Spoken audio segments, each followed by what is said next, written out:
What's up, guys? This is Quante, and welcome back to more Let's Play Donkey Kong Country Returns. And we are going to Rickety Rails, and, we're going to get to experience World 4, because World 4, you're not just going to be, doing the whole simple Donkey Kong platforming thing. You're going to be riding on minecarts and flinging yourself inside of rocket barrels and running away from giant animals, and it's just going to be not platforming, so you're really gonna have to get used to that. But the thing about World 4 is that, like I said in the last episode, it is by far the shortest world in the entire game, so there's not that much of it that you have to go through, and each of the levels are different. Like, there's multiple minecart segments in World 4, but like this one, this is totally different from the one that we've seen in World 1, whereas we were riding inside of the minecart. Now we're riding on top of it because there are crystals inside of it, which was a nice touch, by the way. They showed why he's jumping out of it this time instead of him just randomly doing it, opposed to, him just jumping with it like he did the last time. They're actually giving him a reason to jump out of it, so it's cool. And levels like these are really cinematic as well. You have a lot of explosions going on, giant crystals, shredding the tracks up and stuff like that. It's just a really cool kind of level, It's just like, you don't really see a lot of side-scrollers do this nowadays. You don't really see a lot of side-scrollers nowadays because they're not really as popular as they were back in the day, which is actually sort of saddening because it's like, if more side-scrollers were executed like the way this one was, I would love it, because, just seeing the way Retro Studios, made this game, I think more developers should sort of look off of this. I don't really know. I just wish more were like it, I guess. Like, Kirby's Return to Dreamland wasn't that bad, and a couple of others, but side-scrollers are just really fun. Like, this game in Sonic Generations by far got, like, the whole side-scrolling thing and the whole scenery thing down pat. Like, especially Sonic Generations. If this game was in HD, it would be really pretty, but regardless, well, it's pretty for it to be a Wii game, and I hate to say for it to be a Wii game, because most Wii games actually can look good if, they actually try hard to make it look good. Like, this is probably one of the better looking games on the Wii, besides, like, most of the Super Mario Galaxy games, but I think there are probably some games that actually look as good as, Galaxy. Like, I don't think Galaxy has the best graphics on the Wii.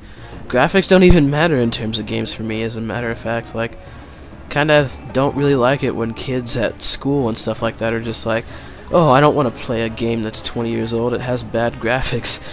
That has never made sense to me, like, just that kind of statement, because people say it a lot, but it's just like, what could they have done, It's not like they could produce HD graphics back in 1980, it wasn't really to that point back then, but, whatever, people can be people if they want to. Because, I like being a person.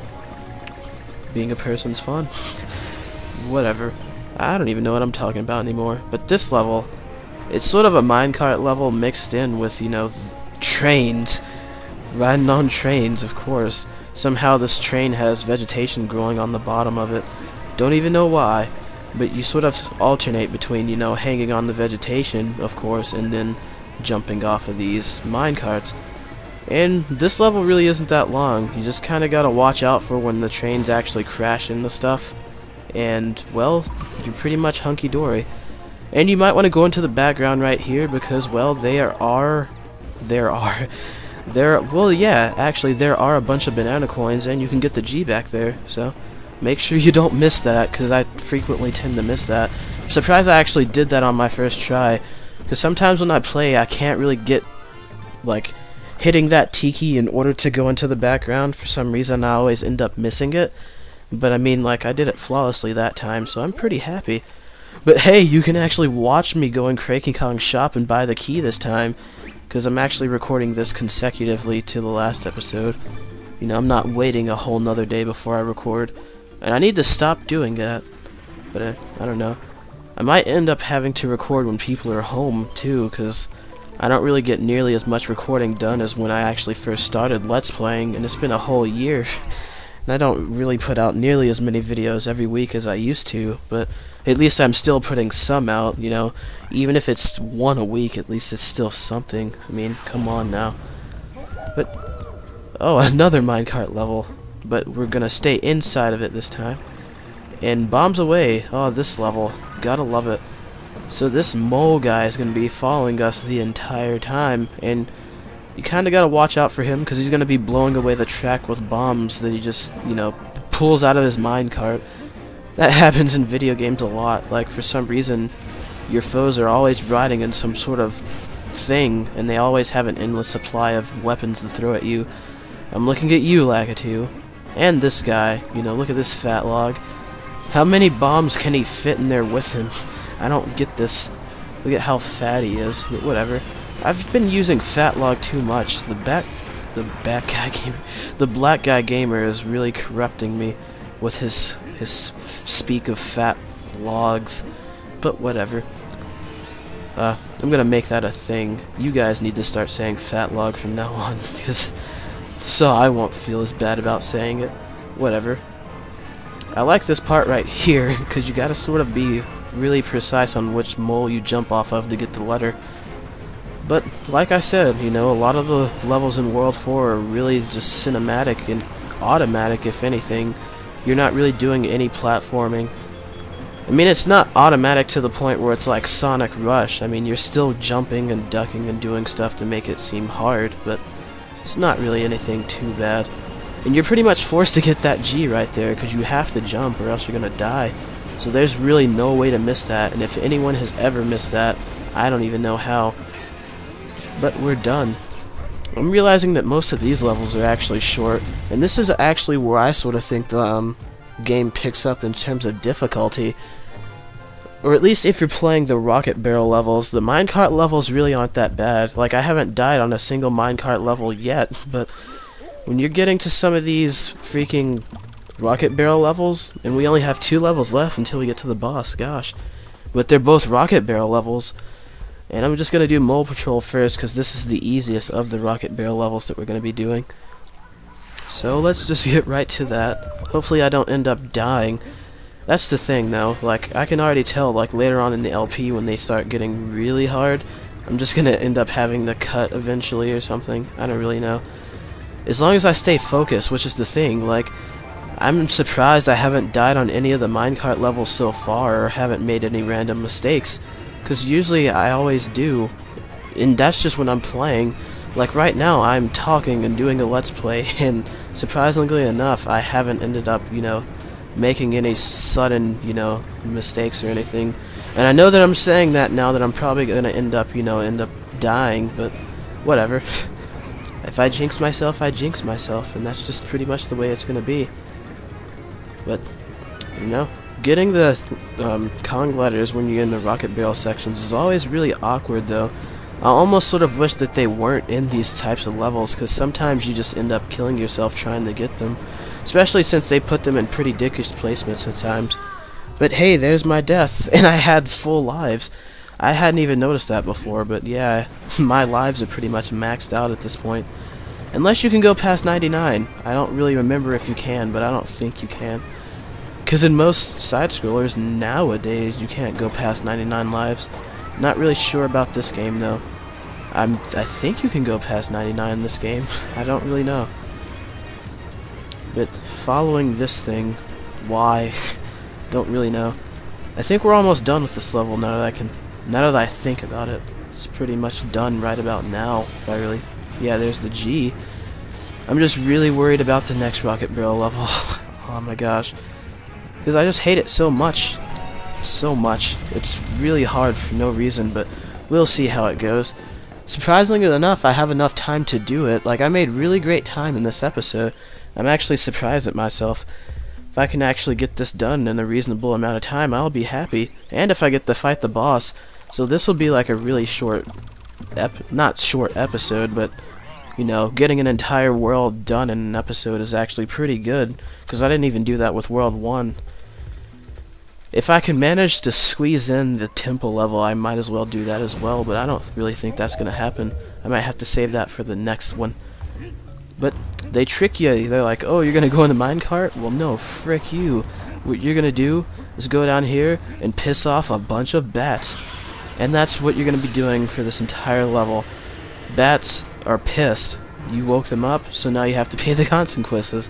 So they're just going to be chasing you and trying to get your hide, but you can't let them do it, man. You just can't. So eventually, you know, the big mama's just going to start coming out of nowhere and chasing you, and you got to sort of deal with that. And I really hate this thing with a passion, because just trying to get away from it can be a really big pain in the butt.